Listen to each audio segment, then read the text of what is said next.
ফ্যাসিবাদী সরকারের পতন হলেও ফ্যাসিবাদী ব্যবস্থার পতন এখনো হয়নি। ফলে নতুন রাজনৈতিক বন্দোবস্তের নতুন বাংলাদেশের বিনির্মাণের যে লড়াই, সেটি আমাদেরকে এখনো চালিয়ে যেতে হচ্ছে।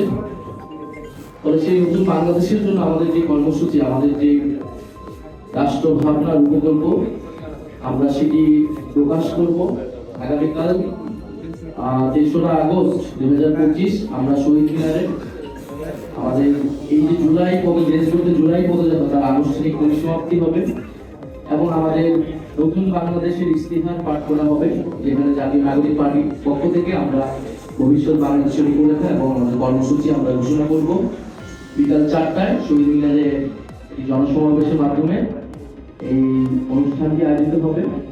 আমরা সারা দেশের মানুষকে আহ্বান জানাচ্ছি, আমাদের জাতীয় নাগরিক পার্টি এবং আমাদের গণ অভ্যুত্থানে অংশগ্রহণকারী ছাত্র জনতা সহ সাধারণ মানুষ সবাইকে আমরা আহ্বান জানাচ্ছি আগামীকাল ঢাকায় স্বতঃস্ফূর্তভাবে আমাদের এই কর্মসূচিতে অংশগ্রহণের জন্য সংস্কারের দাবিতে। সরকারের পক্ষ থেকে আমরা জানতে পেরেছি যে জুলাই ঘোষণাপত্রটি সরকার 5ই আগস্ট গণ অভ্যুত্থান এবং গণ অভ্যুত্থানের সকল পক্ষ এবং রাজনৈতিক দলের সমন্বয়ে এটি ঘোষণা করতে যাচ্ছে। আমরা সরকারের উদ্যোগকে স্বাগত জানাই।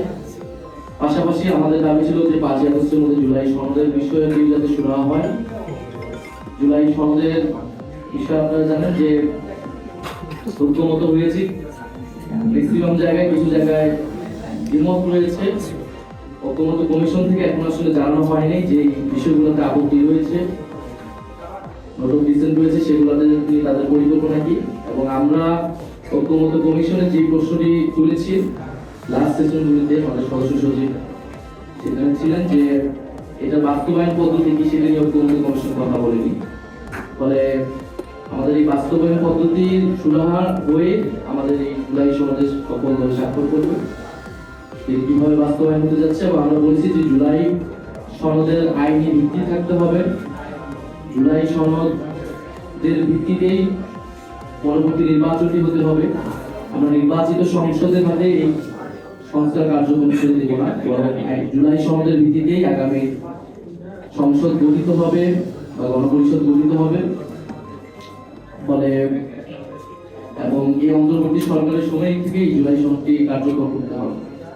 ফলে আমরা আশা করতেছি এবং আমাদের জুলাই সনদের দাবিও থাকবে আগামীকালের এই কর্মসূচি থেকে, বিচার সংস্কার এবং নতুন সংবিধানের দাবির সাথে থাকবেই যে সরকার যাতে দ্রুত সময়ের মধ্যে 5ই আগস্টের মধ্যেই এই জুলাই সনদের বিষয়েও একটা সুরাহা করে জুলাই সনদ রচিত হয়।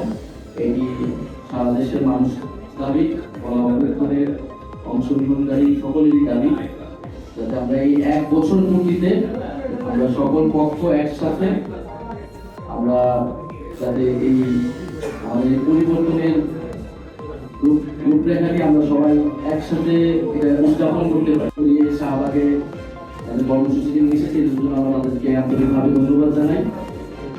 এবং যেহেতু 2টি বড় কর্মসূচি থাকবে এই এলাকায় এবং পরীক্ষা থাকবে, আর ঢাকা শহরে কিছুটা যানজট ভোগান্তি হবে, যার জন্য আমরা অগ্রিম দুঃখ প্রকাশ করে নিচ্ছি ঢাকা শহরের মানুষের কাছে, শিক্ষার্থীদের কাছে। কারণ এটা দ্রুত 3রা আগস্ট একটা ঐতিহাসিক দিন, এই দিনই আমাদেরকে এই কর্মসূচি করা লাগতেছে। আমি আমাদের হয়তো বন্ধের দিন চেষ্টা করতাম, কিন্তু এই দিনের সিগনিফিকেন্সের কারণে আমাদের এটা করা লাগতেছে। তারপর আমাদের জায়গা থেকে আমরা সর্বোচ্চ সতর্ক থাকবো এবং সর্বোচ্চভাবে আমরা সব চেষ্টা করবো যাতে মানুষের ভোগান্তি কম হয়। আমরা প্রশাসনের সাথে, কর্তৃপক্ষের সাথে, আইন শৃঙ্খলা সেইভাবে আমরা কথা বলেছি এই বিষয়ে।